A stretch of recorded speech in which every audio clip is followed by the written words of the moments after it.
Good morning बच्चों, कैसे हैं आप सब। आज का चैप्टर रहेगा हमारा कंज्यूमर प्रोटेक्शन एक्ट 1986, जिसके बारे में हम आज डिटेल में बात करेंगे। जैसा कि नाम से ही आपको क्लियर हो रहा है कि ये कंज्यूमर की प्रोटेक्शन को लेकर बनाया गया है और कंज्यूमर को प्रोटेक्शन किस चीज़ से देनी है उसके बारे में भी हम बात करेंगे। सबसे पहले हमें ये पता होना चाहिए कंज्यूमर किसे कहेंगे। कंज्यूमर वो पर्सन है जो गुड्स या सर्विसेज को कंज्यूम करता है, फाइनली कंज्यूम करता है, राइट। अगर वो ट्रेडिंग पर्पस के लिए गुड्स या सर्विसेज ले रहा है तो वो कंज्यूमर नहीं है। कंज्यूमर वो होगा जिसको वो गुड्स या सर्विसेज आगे प्रोवाइड करेगा। कहने का मतलब होता है कि आप अगर किसी भी प्रोडक्ट या किसी भी सर्विस का इस्तेमाल अपने लिए कर रहे हैं, अपने कंजम्पशन के लिए कर रहे हैं, तो आप कंज्यूमर कहलाएंगे। अब रह गई बात प्रोटेक्शन की ज़रूरत कंज्यूमर को इसलिए है क्योंकि कभी कभी क्या होता है कि आपका मैन्युफैक्चरर या प्रोड्यूसर जो भी है, जो प्रोडक्ट का निर्माण करता है, या वो रिटेलर या होलसेलर जो मैन्युफैक्चरर से गुड्स लाकर आपको पहुंचाता है, या मिडलमैन है, या बहुत सारी जो लोग हैं जो इस चेन से जुड़े हुए हैं, कहीं ना कहीं उनसे हमारी यानी कि कंज्यूमर की कुछ एक्सपेक्टेशंस होती हैं जो पूरी नहीं होती हैं। कंज्यूमर को कई बार उनसे कुछ शिकायतें होती हैं जिसका समाधान वो अपने लेवल पे नहीं करते हैं जानबूझकर। कभी कभी कंज्यूमर को परेशान किया जाता है, उसकी कंप्लेंट्स को सुना नहीं जाता है। सो इन ऑल दीज केसेस जो है he or she has the right to be protected, right। so उसके लिए एक एक्ट का निर्माण करना पड़ा जो कि 1986 में बनाया गया था, जिसका नाम है कंज्यूमर प्रोटेक्शन एक्ट। हालांकि कंज्यूमर प्रोटेक्शन एक्ट से पहले भी हमारे यहाँ पर इंडिया में बहुत सारे एक्ट काम कर रहे थे। For example Indian standards institution, जो कि एक सर्टिफिकेशन एक्ट है 1952, जिसे आप शॉर्ट फॉर्म में ISI भी कहते हैं। और आपने बहुत सारी वस्तुओं पर आपने ISI का मार्क देखा होगा और आपने कई बार एड्स में भी सुना होगा कि ISI मार्क्स की गुड्स हैं। इसके अलावा monopolies and restrictive trade practices act है।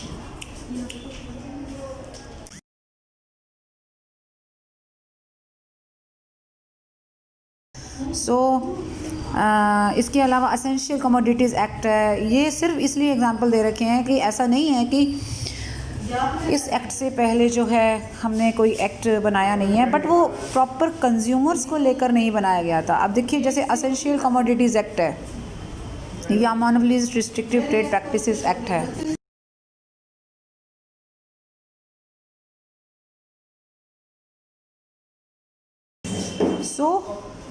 ये भी ऐसे एक्ट्स हैं जिसमें कहीं ना कहीं कोई एक्सप्लॉयटेशन की बात है या कहीं कुछ ऐसी चीज़ है जो कंज्यूमर को पॉइंट ऑफ व्यू या कंज्यूमर के पॉइंट ऑफ व्यू से बनाई गई है। लेकिन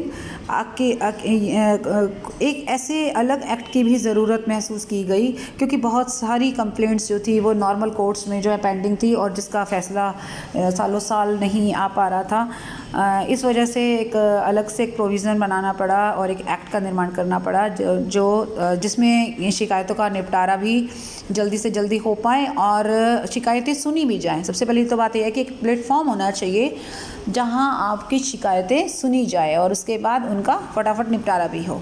तो इसके लिए कंज्यूमर प्रोटेक्शन एक्ट बनाया गया 1986 में। इसका निर्माण कब हुआ ये बात कर लेते हैं। दिसंबर 1986 में जो है एक इस बारे में विचार किया गया और कंज्यूमर एक्ट जो है पास किया गया इंडिया में दिसंबर 1986 में, राइट। और ये जो है हमारे यहाँ लागू हुआ था अप्रैल 15, 1987 को। हालांकि इसमें अमेंडमेंट्स हुए हैं काफ़ी बार और 2002 में लास्ट अमेंडमेंट हुआ है, यानी संशोधन हुआ है। 2019 यानी 2019 में इसको पूरे को एक नया रूप दिया गया। हालांकि नाम इसका है वही कंज्यूमर प्रोटेक्शन एक्ट, बट इसके साथ अब 2019 लगा दिया गया है, जिसमें काफ़ी अमेंडमेंट्स के साथ ये पेश किया गया। अब इसकी बात करते हैं हम scope and extent of the act की। स्कोप का मतलब होता है कि कहाँ कहाँ लागू होता है, तो ये एक्ट पूरे इंडिया में लागू होता है। It extends to the whole of India, right. उसके अलावा इसमें वो सारे प्रोविजंस हैं जो कंज्यूमर की प्रोटेक्शन को लेकर हैं, कंज्यूमर से रिलेटेड हैं, राइट। और ये अप्लाई किसके ऊपर होता है? सभी तरह की मूवेबल, एक्चुअली गुड्स का मतलब यहाँ पर मूवेबल गुड्स से है, गुड्स और सर्विसेज दोनों पर आता है, दोनों ही इसके स्कोप के अंतर्गत आते हैं, राइट। चलिए जी नेक्स्ट पॉइंट पे चलते हैं, that is main elements features of consumer protection act. अब इसमें क्या क्या खास बातें हमें देखने को मिलती हैं। सबसे पहले खास बात यही है कि इसमें सारी तरह की गुड्स एंड सर्विसेज इंक्लूड की गई हैं, नंबर 1। नंबर 2, ये एक्ट जो है वो किसी और एक्ट के स्कोप को कम नहीं करता। मान लीजिए ये ऐसा कोई प्रोविज़न नहीं लाता जिससे किसी और एक्ट के प्रोविज़न को कोई छेड़छाड़ हो, ठीक है। थर्ड नंबर पे आ रहा है कि कंज्यूमर प्रोटेक्शन एक्ट जो है एक प्रोविज़न है जो सेंट्रल और स्टेट गवर्नमेंट ने कुछ एक ऐसी एक्ट, क्योंकि सेंट्रल गवर्नमेंट द्वारा पास किया गया है, तो सेंट्रल और स्टेट गवर्नमेंट लेवल पर एक कंज्यूमर प्रोटेक्शन काउंसिल्स बनाई गई हैं जिसमें ऑफिशियल और नॉन ऑफिशियल दोनों तरह के मेंबर होंगे। और इसका ऑब्जेक्टिव क्या है, कंज्यूमर्स के राइट्स और इंटरेस्ट की रक्षा करना, उनको अवेयर करना, राइट, उनको बताना कि आपके राइट्स क्या है, उन्हें एजुकेट करना और उनको प्रोटेक्ट करना, राइट। उसके अलावा आ रहा है this act is based on the principle. अब इसके प्रिंसिपल्स यही है कि इसमें एक तो अवेयर किया जाएगा और दूसरा इसमें प्रोटेक्शन की बात होगी। तो जब कोई कंप्लेंट आती है तो उसके लिए एक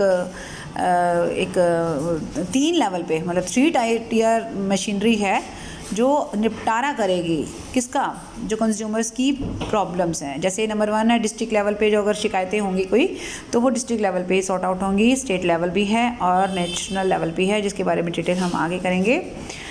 ओके, नेक्स्ट इज़ ये एक्ट जो है प्रोवाइड करता है प्रोटेक्शन कंज्यूमर को हर तरह की चीज़ों से। जैसे मिलावट है, मिलावट के अगेंस्ट है।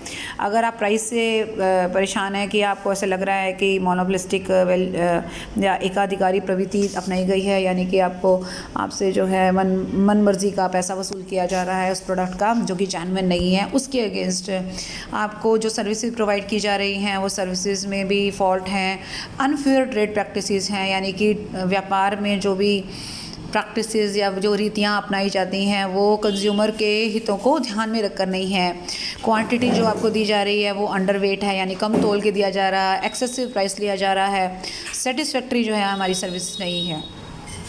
कहने का मतलब होता है कंज्यूमर को कोई भी प्रॉब्लम होती है किसी भी तरीके की जो गुड्स और सर्विसेज को लेकर है, उसके लिए हम इस एक्ट के अंतर्गत जा सकते हैं अपनी शिकायत लेकर, और उसका समाधान भी हमें मिल जाता है। ओके, तो इसकी जो प्रक्रिया है बड़ी सिंपल, चीप एंड डायनामिक है, मतलब सस्ती है। इसमें ये नहीं है कि एक तो नॉर्मल जो कोर्ट्स होती हैं और जिसमें आपका जो कार्रवाई होती है, जो लीगल प्रोसीडिंग्स होती हैं जिसमें सालों साल लग जाते हैं, बट कंज्यूमर कोर्ट्स जो बनाई गई हैं उसमें ऐसा नहीं होगा।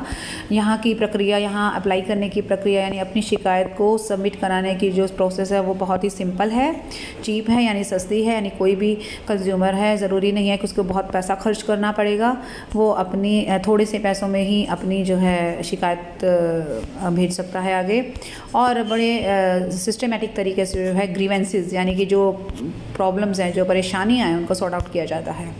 And the last one is all suppliers of goods. सभी गुड्स और सर्विसेज के जो सप्लायर्स हैं, चाहे वो प्राइवेट हो या पब्लिक हो या कोऑपरेटिव सोसाइटी हो या सेक्टर्स हो, मतलब सरकारी हो, गैर सरकारी हो, प्राइवेट है, कोई भी हो, वो इसके दायरे में आता है, ठीक है। तो ये ज़रूरी नहीं है कि ये सिर्फ एक एरिया पे नहीं, बल्कि ये सारे फील्ड्स पे काम करता है। So these were the main features of consumer protection act 1986। Next point is what are the main objectives of the act. इस एक्ट को बनाने के पीछे हमारा उद्देश्य क्या था? तो ऑब्वियसली मेजर उद्देश्य तो हमारा यही है, कंज्यूमर को प्रोटेक्ट करना, कंज्यूमर को अवेयर करना, कंज्यूमर को एजुकेट करना, कंज्यूमर की शिकायतें सुनना, उनका समाधान करना, उनको जो है इन चीज़ों से बचा कर रखना और उसको सेटिस्फाई करना। These were our objectives. इसके लिए जो है जो भी उसके डिस्प्यूट्स होते हैं वो कहाँ किस प्लेटफॉर्म पर लेकर जाए, और उसका निपटारा करने के लिए क्या मशीनरी है, जुडिशियल मशीनरी जिसको आप कह सकते हैं, मतलब किस तरीके की कोर्ट्स हैं और किस तरीके की शिकायत के लिए उसको कहाँ जाना है, वो सारी प्रक्रिया इसमें समझाई गई है। Now there are various definitions जो कुछ वर्ड्स हैं जो आपके चैप्टर्स में बार बार रिपीट होंगे, तो इनका मतलब हमें पहले से ही पता होना चाहिए। Number 1 is appropriate laboratory. ये वर्ड कई बार आएगा क्योंकि जब भी किसी प्रोडक्ट की बात आती है, अगर कोई प्रोडक्ट हमारा ऐसा है जो डिफेक्टिव है और अगर हमने उसकी कंप्लेंट डाली है, तो उस प्रोडक्ट की जांच पड़ताल किसी पर्टिकुलर लेबोरेटरी में की जाएगी और ये चेक किया जाएगा कि कंज्यूमर जो कह रहा है क्या वो सच है, क्या वास्तव में उसमें कोई डिफेक्ट है। तो इसके लिए एक लेबोरेटरी जो सरकारी होनी चाहिए या फिर अप्रूव्ड होनी चाहिए, रिकॉग्नाइज सेंट्रल गवर्नमेंट के द्वारा हो या स्टेट गवर्नमेंट के द्वारा हो, या कोई भी लेबोरेटरी वो फाइनेंस एडेड या मेंटेन की गई हो सेंट्रल या स्टेट गवर्नमेंट के द्वारा। कुल मिलाकर मतलब यही है कि वो स्टेट या सेंट्रल गवर्नमेंट द्वारा अप्रूव होनी चाहिए। नंबर 2 इज़ कंप्लेनेंट होता है जो कंप्लेंट करता है। जैसे अगर कंज्यूमर आप कोई चीज़ इस्तेमाल कर रहे हैं और आपको कोई प्रॉब्लम है और आप कंप्लेंट करते हैं, तो आपको कंप्लेनेंट बोला जाएगा, राइट। और आपकी तरफ से अगर कोई और पर्सन या कोई इंस्टीट्यूशन, जैसे NGOs वगैरह होते हैं, जो कोई संस्थाएं होती हैं जो चैरिटी सोशल वर्क करती हैं, तो वो भी कंज्यूमर की प्रॉब्लम्स को लेकर कोर्ट जा सकती हैं। ज़रूरी नहीं है कि पर्टिकुलर वो कंज्यूमर डायरेक्टली जाएगा, उसके बिहाफ पर कोई और पर्सन या वॉलंटरी जो कंज्यूमर एसोसिएशंस होती हैं वो भी कंज्यूमर्स की प्रॉब्लम को लेकर जा सकती हैं कोर्ट में। सेंट्रल और स्टेट गवर्नमेंट भी अपने आप में कंज्यूमर हो सकती है। सेंट्रल गवर्नमेंट भी तो बहुत सारी तरह की गुड्स और सर्विसेज इस्तेमाल करती हैं अपने ऑफिसेज़ में, अपने डिपार्टमेंट्स में, अपनी कंपनीज़ में, तो वो उनको भी किसी न किसी वजह से प्रॉब्लम हो सकती है। तो कहीं किसी स्टेज पर ये सरकार भी अपने आप में कंज्यूमर हो सकती है, तो वो भी शिकायत दर्ज करा सकती है। In case of numerous consumer, यानी कि बहुत सारे अगर कंज्यूमर हैं, ज़रूरी नहीं कि सभी कंज्यूमर को कोर्ट में जाना होगा, अपनी फ़ाइल करवानी होगी कंप्लेंट। अगर उनका कॉमन इंटरेस्ट है, उनकी कॉमन प्रॉब्लम है, तो उनकी तरफ से एक पर्सन भी सारी कोई कंप्लेंट को लेकर जा सकता है। In case of death of a consumer, अगर कंज्यूमर की इस दौरान डेथ हो जाती है, तो उसके जो लीगल ईयर हैं, जो उसके उत्तराधिकारी हैं या उसके जो रिप्रेजेंटेटिव हैं, वो भी उसकी तरफ से कंप्लेंट करा सकते हैं, तो उन्हें भी कंप्लेनेंट कहा जाएगा। नेक्स्ट वन इज़ कंप्लेंट का मतलब शिकायत। और शिकायत तब होती है जब हमें कोई प्रॉब्लम एराइज होती है प्रोडक्ट को लेकर, हम सेटिस्फाइड नहीं होते हैं, उसमें कोई डिफेक्ट पाया जाता है, उसमें कोई डेफिशिएंसी होती है, उसमें कोई मिलावट है, उसका प्राइस ज़्यादा है। सर्विसेज की बात करें तो सर्विसेज के प्रति भी अगर हम सेटिस्फाइड नहीं हैं, हम अगर बैंक में जाते हैं और हमें सही तरीके से हमें कंसिडर नहीं किया जाता, हमारी प्रॉब्लम्स को सॉर्ट आउट नहीं किया जाता, कई तरह की प्रॉब्लम आप फेस कर सकते हैं। कम्युनिकेशन से रिलेटेड है, एडवर्टीजमेंट से रिलेटेड है, ट्रांसपोर्ट से रिलेटेड है, तो ये सर्विसेज आप लेते हैं। और अगर आपको मान लीजिए आप ट्रैवल कर रहे हैं और आपको जो है बस सर्विस में प्रॉब्लम आई है और आपको लग रहा है कि वहाँ पर आपके साथ कुछ मिसबिहेव हुआ है या आपके कोई भी ऐसी तरह की दिक्कत है ट्रैवलर को आ सकती है, तो ऑब्वियसली ये सर्विस को लेकर एक प्रॉब्लम है, तो आप उसके लिए भी कंप्लेंट कर सकते हैं।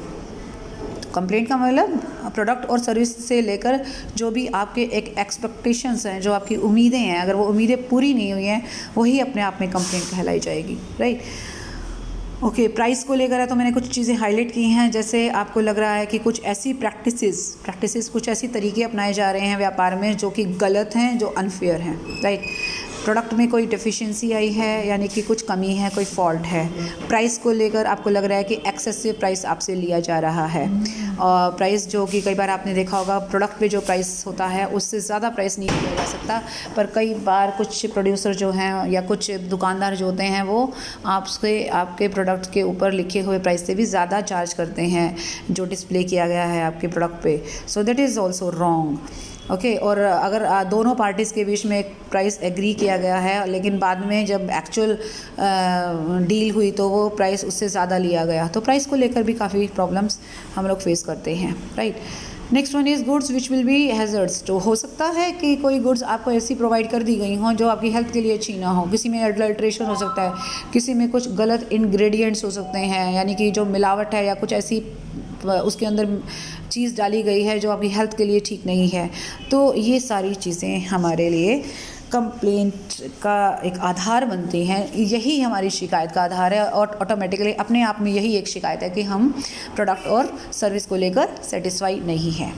कंज्यूमर कौन है? कंज्यूमर वो है जो कि फाइनली उन गुड्स को कंज्यूम कर रहा है। हालांकि इसमें कंज्यूमर को 2 कैटेगरी में बांटा गया है, consumer of goods and consumer of services.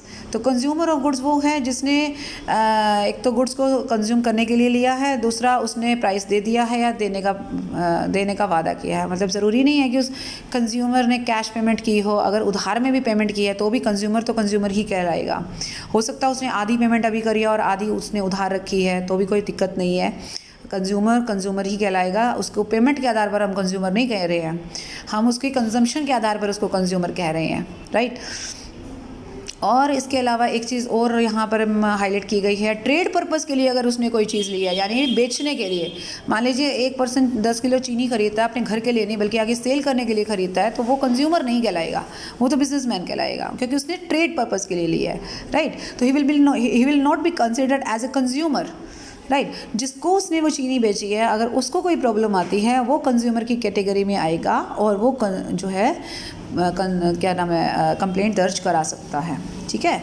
लेकिन एक चीज़ और ध्यान में रखने लायक है, दैट इज़ कि अगर आप कोई भी गुड्स या प्रोडक्ट इसलिए ले रहे हो क्योंकि वो आपकी एम्प्लॉयमेंट का आधार है, इफ़ क्लियर लिखा हुआ है, इफ़ एन अनएम्प्लॉयड पर्सन, अगर कोई अनएम्प्लॉयड पर्सन है, वो मान लीजिए कंप्यूटर ख़रीदता है और उससे जो है वो टीचर बच्चों को कुछ सिखा रहा है, या टैक्सी खरीदता है और टैक्सी चलाता है और उससे अपनी जीवन जो अपना लाइफ जो है वो चलाता है, तो उसे in that case he will be considered as consumer, right.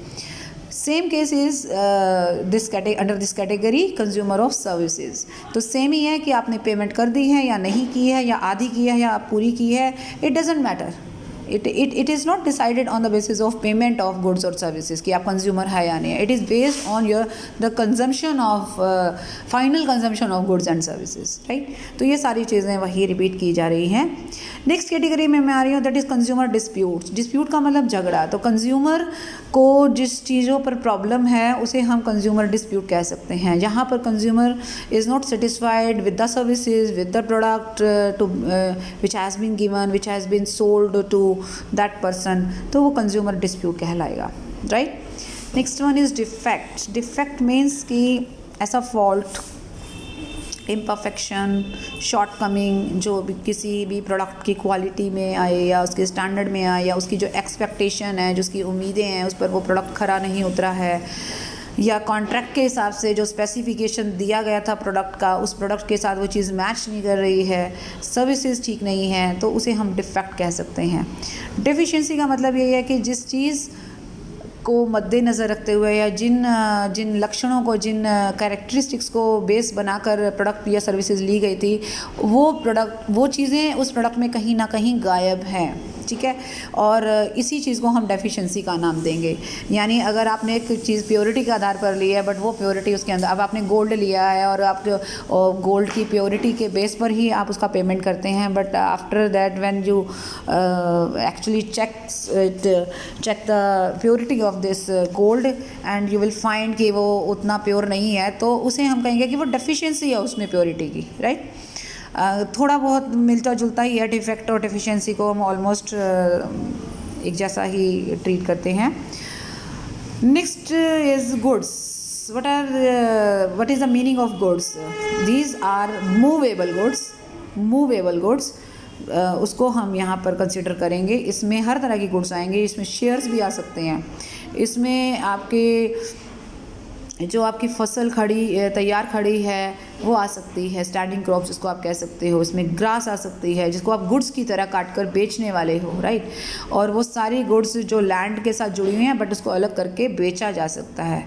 Coins, लेकिन दुर्लभ कॉइन्स, मतलब एक तो होता है ना आपकी जो करेंसी में कॉइन्स चल रहे हैं वो नहीं, जो करंटली जो प्रचलन में हैं वो कॉइन्स गुड्स नहीं ट्रीट किए जाते, लेकिन कुछ कॉइन्स ऐसे हैं जो अब ऑब्सलीट हो गए हैं या जो प्रचलन के बाहर हैं, जिसका आप कलेक्शन करते हैं और उनको आप गुड्स की तरह अगर सेल करते हैं।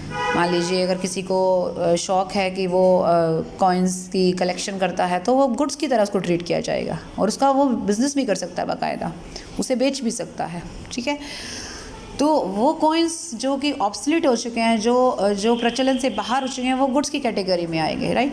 सेम सर्विसेज में आपने banking, communication, transportation, advertising, hotels में रहना, बोर्डिंग, लॉजिंग, ये सारी चीज़ें हम इंक्लूड करेंगे।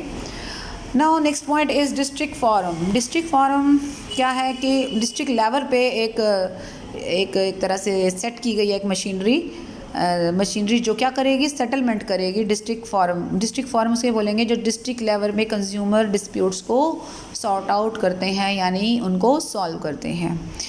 मैन्युफैक्चरर कौन होता है? जो गुड्स प्रोड्यूस करता है, जो गुड्स बनाता है और असेंबल भी कई मामले में किया करता है वो। हालांकि यहाँ पर मैन्युफैक्चरर में हम मैक्सिमम उसी पर्सन को ऐड करते हैं जो गुड्स को क्रिएट करता है, जनरेट करता है, जो यूटिलिटी क्रिएट करता है, जो उसका फॉर्म चेंज करता है, ठीक है।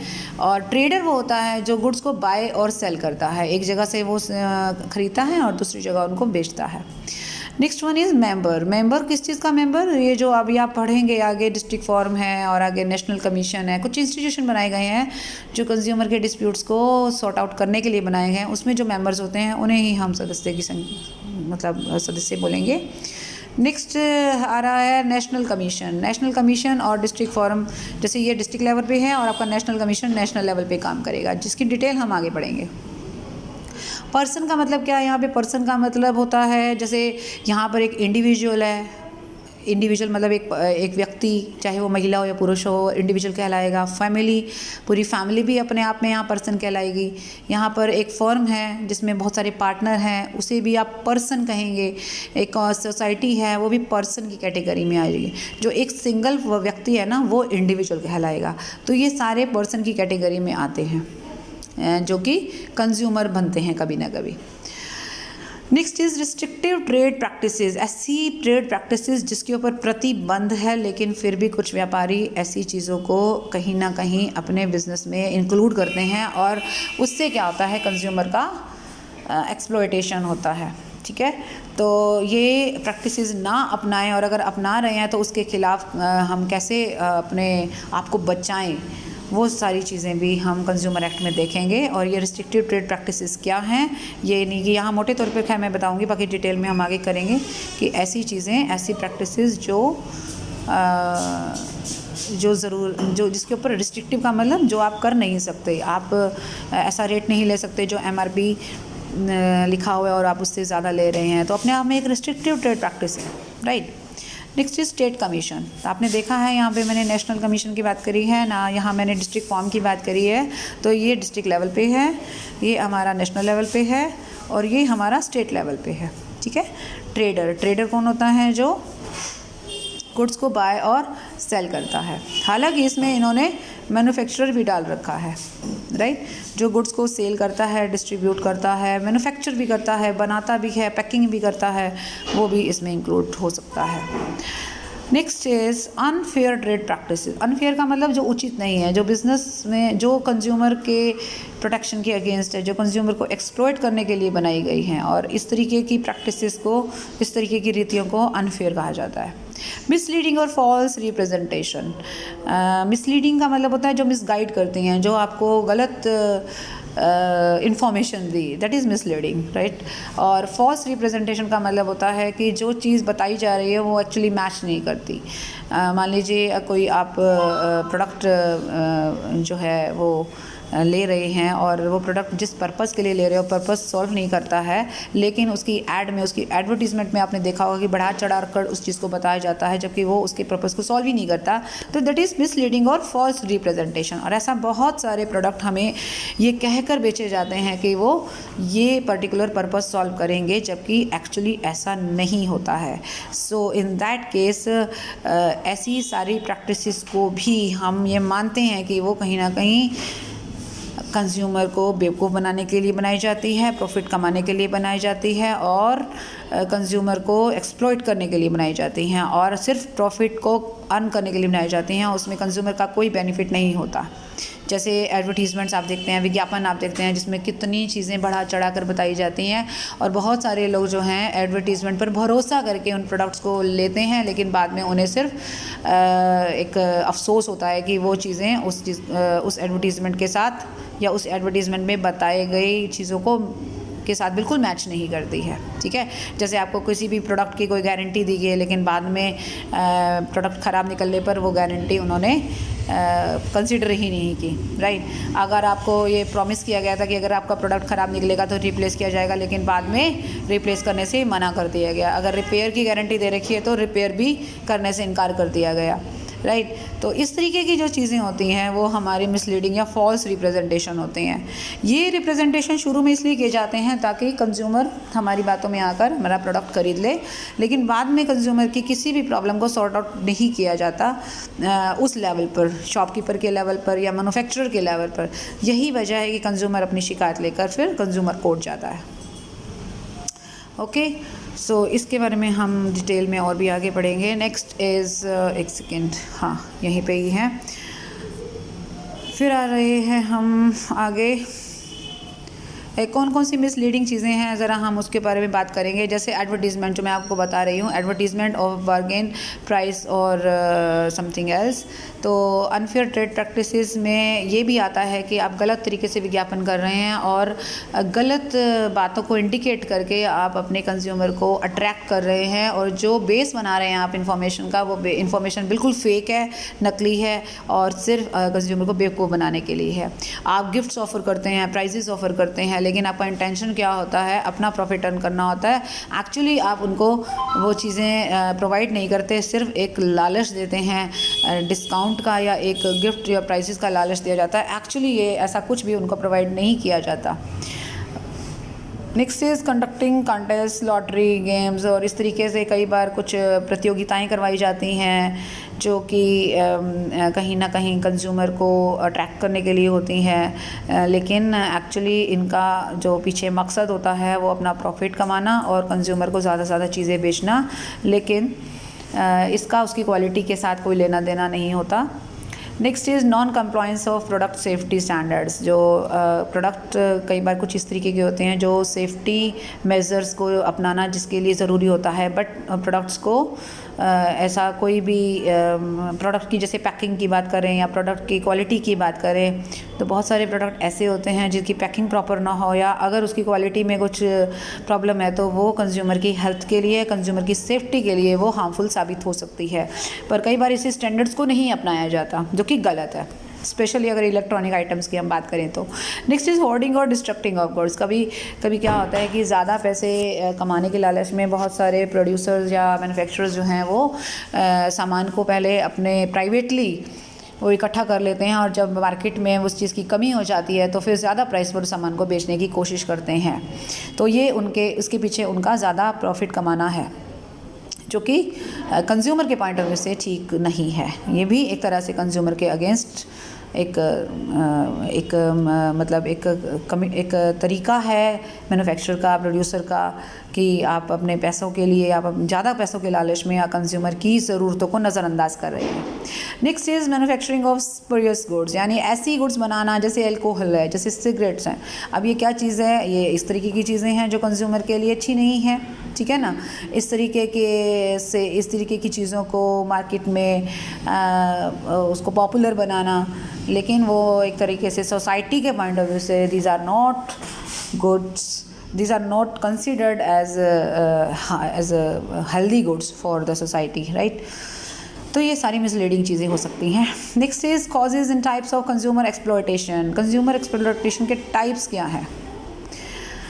बहुत सारे टाइप्स हैं, जैसे अनफेयर ट्रेड प्रैक्टिसेस, जिसके बारे में हम इतनी देर से बात कर रहे हैं कि आपको जानबूझकर किसी लकी ड्रॉ में या गिफ्ट का लालच देकर, लॉटरी का लालच देकर या फॉल्स और मिसलीडिंग एडवर्टाइजमेंट देकर बायर को अट्रैक्ट करना, झूठे वादे करना, डिच करना उसे, और उसको किसी ना किसी तरीके से झूठ बोलकर या उसको बढ़ा चढ़ा कर अपनी चीज़ों को बताकर और उसको मिसगाइड करना, right.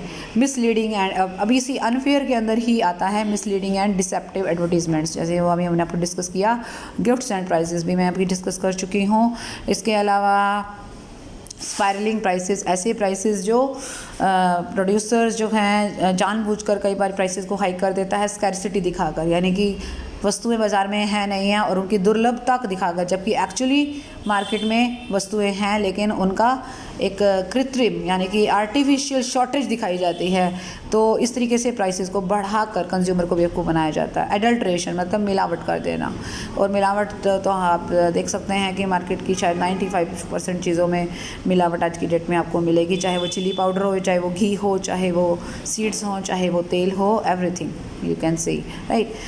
Poor quality product, quality maintain नहीं करते हैं और जो जिस क्वालिटी की बात की जाती है एडवर्टीज़मेंट में, या वो जिस चीज़ का वादा करते हैं उससे इन्फीरियर क्वालिटी का प्रोडक्ट मार्केट में बेचा जाता है।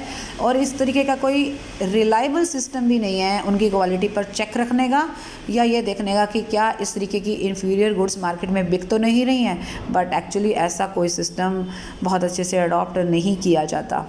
Next is deceptive packing. Packing इस तरीके की जाए जिससे एक तो कस्टमर जो है वो अट्रैक्ट हो जाए, लेकिन उसकी जो क्वालिटी है, उसकी जो अंदर की जो प्रोडक्ट की क्वालिटी को डाउन कर दिया जाता है, प्रोडक्ट की क्वांटिटी को भी कम कर दिया जाता है, पैकिंग को अट्रैक्टिव कर बनाकर और पैकिंग को इस तरीके से बनाकर कि उससे अपीयरेंस उसका जो है वो आपको अच्छा लगे। अंडर वेट सप्लाईज़ यानी कि जितनी वेट का सामान है, जितना उसका वेट होना चाहिए प्रोडक्ट का, उतने वेट का सामान प्रोवाइड नहीं किया जाता, लेकिन प्राइस जो है पूरे वेट का लिया जाता है। जैसे सिलेंडर्स का आप एग्जांपल देख सकते हैं, जो गैस उसमें दी जाती है वो कई बार क्या होता है कि उसमें कम गैस भरी जाती है, लेकिन जो घरों में सिलेंडर सप्लाई किए जाते हैं वो उसमें कई बार कुछ वो गड़बड़ कर सकते हैं। तो इस तरीके की चीज़ें बहुत कॉमन है। डेफिशिएंसी इन सर्विसेज, ऐसा ही सर्विसेज का हाल है, कुरियर सर्विसेज हैं, बैंकिंग है या कम्युनिकेशन है। कई बार आप देखते हैं कि आपको सर्विसेज में भी डिससैटिस्फैक्शन का सामना करना पड़ता है। Next is negligence in services. Negligence का मतलब होता है लापरवाही करना। जैसे आपने कोई प्रोडक्ट खरीदा है और अगर आपको उस प्रोडक्ट के साथ कोई प्रॉब्लम है और या कोई रिपेयर की ज़रूरत है, बट वो कंज्यूमर आपको वो सर्विस प्रोवाइड नहीं करता है या आफ्टर सेल सर्विसेज के बारे में बात नहीं की जाती है, that is also not good. Last one is monopolistic trade practices. Monopolistic का मतलब होता है कि एक तरीके से अपना आधिपत्य, अपना राजपाट जमाना और एक्सेसिव प्रॉफिट कमाने के चक्कर में इस तरीके के प्राइस सेट कर देना, कंपटीशन को मार्केट से बिल्कुल आउट कर देना ताकि आपको अपना मनचाहा प्राइस और मनचाहा प्रॉफिट अर्न करने में कोई भी अड़चन ना आए, और सप्लाई ऑफ गुड्स को जानबूझकर लिमिट कर देना ताकि प्राइसेस को अपनी मनमर्जी से हाइक किया जा सके। So these were the main practices which have been adopted by the manufacturer, by the producer और by the shopkeeper. Next topic of this video is rights to consumer. अब कंज्यूमर के rights क्या क्या हैं, consumer को क्या क्या अधिकार हैं। कंज्यूमर को अधिकार है सेफ्टी का। जो प्रोडक्ट वो इस्तेमाल कर रहा है वो प्रोडक्ट उसकी सेहत के लिए ठीक होना चाहिए, वो उसके लिए हार्मफुल नहीं होना चाहिए। जो सेफ्टी मेजर्स अपनाने चाहिए क्या वो प्रोडक्ट में अपनाए गए हैं, राइट। कोई एडल्ट्रेशन तो नहीं है, कोई मिलावट तो नहीं है। Next right is right to choose. तो चूज़ का मतलब होता है कि द शॉपकीपर और the manufacturer, if it is possible then he और she should give you the variety of goods, ताकि कस्टमर को चूज़ करने की परमिशन हो या इजाज़त हो या उसका अधिकार हो, राइट। ये नहीं है कि आपके ऊपर ज़बरदस्ती एक चीज़ थोपी जाए कि नहीं आपको जो है जी बाटा के ही शूज़ खरीदने हैं और आपको कोई शूज़ खरीदने की परमिशन नहीं है। इस तरीके का सीन नहीं होना चाहिए। आप कहीं से भी कोई भी चीज़ बाय करते हैं तो if there is availability of variety then consumer has a right to choose his particular goods, जो भी उसको चाहिए, जो उसकी लाइकिंग के हिसाब से हैं वो चूज़ करने की उसको परमिशन दी जाए, उसको इजाज़त मिलनी चाहिए, मतलब उसके ऊपर कोई चीज़ इम्पोज ना की जाए, थोपी ना जाए। Next one is right to be informed. Inform का मतलब होता है यहाँ पर क्या इन्फॉर्म करना, उसको इन्फॉर्मेशन देनी है किस चीज़ की, कि आप जो प्रोडक्ट खरीद रहे हैं उसकी क्वालिटी क्या है, उसके अंदर क्या इंग्रेडिएंट्स हैं, क्या वारंटी है, गारंटी क्या है, क्या प्राइस है। आपने देखा होगा कि प्रोडक्ट के ऊपर बहुत सारी चीज़ें लिखी जाती हैं। जब आप प्रोडक्ट कोई भी लेकर आते हैं तो उसके ऊपर प्रिंटेड एक पेपर चिपका होता है जिसके ऊपर आप देख सकते हैं बहुत सारी इन्फॉर्मेशन होती है प्रोडक्ट के बारे में। तो यही चीज़ की हम बात कर रहे हैं कि कंज्यूमर का एक राइट है कि उसको वो इन्फॉर्मेशन दी जाए। और सबसे बड़ी बात जो इन्फॉर्मेशन दी जाती है वो एक्चुअल जो इन्फॉर्मेशन दी जा रही है वो रियल भी होनी चाहिए, रिलायबल भी होनी चाहिए। ये नहीं है कि आपने प्राइस क्या लिखा हुआ है और आप ले क्या रहे हो, ऐसा नहीं है, इसमें मिसमैच नहीं होना चाहिए। Next one is right to be heard. If there is any problem with the consumer, अगर कंज्यूमर को कोई प्रॉब्लम है लेकिन उसको कुछ सुनने वाला नहीं है, तो उसको प्रॉब्लम का कोई फ़ायदा, मतलब वो प्रॉब्लम किसको बताए? कहीं कोई प्लेटफॉर्म तो होना चाहिए ना जहाँ पर जाकर वो अपनी प्रॉब्लम डिस्कस कर सके। तो ये भी एक उसका अधिकार है कि उसकी प्रॉब्लम्स को सुना जाना चाहिए। Next one is right to seek redressal. सिर्फ सुनने से बात नहीं बनेगी, उस शिकायत का समाधान भी होना चाहिए। सो मैन्युफैक्चरर और सेलर से अगर कंज्यूमर को कोई प्रॉब्लम है तो उसको सुना भी जाए और साथ में उसका समाधान भी हो एक सही तरीके से। And the last one is right to consumer education. और कंज्यूमर को टाइम टू टाइम अवेयर किया जाए कि आपके क्या राइट्स हैं और आपके अधिकारों के लिए आपको क्या करना चाहिए और किस प्लेटफॉर्म पे जाना चाहिए, और आपको बिल्कुल भी मजबूर नहीं है किसी भी तरीके की गलत प्रैक्टिसेस को ज़बरदस्ती अडॉप्ट करने के लिए। इस तरीके का एनवायरनमेंट जो है कंज्यूमर को दिया जाना चाहिए। इसके लिए हालांकि सरकार समय समय पर प्रयास करती रही है मीडिया के थ्रू या और तरीक़ों से कि आम आदमी को अपने अधिकारों के बारे में एज ए कंज्यूमर पता होना चाहिए। सो these were the main rights of consumer. और इन्हीं राइट्स के लिए ही, अगर इन राइट्स के साथ कुछ भी गड़बड़ होती है तो इन राइट्स के लिए ही ये कंज्यूमर प्रोटेक्शन एक्ट का निर्माण किया गया है। So that's all for this video. I hope आपको इसमें कुछ चीज़ें क्लियर हो गई होंगी। So if there is any problem then you may contact me. So bye bye and take care.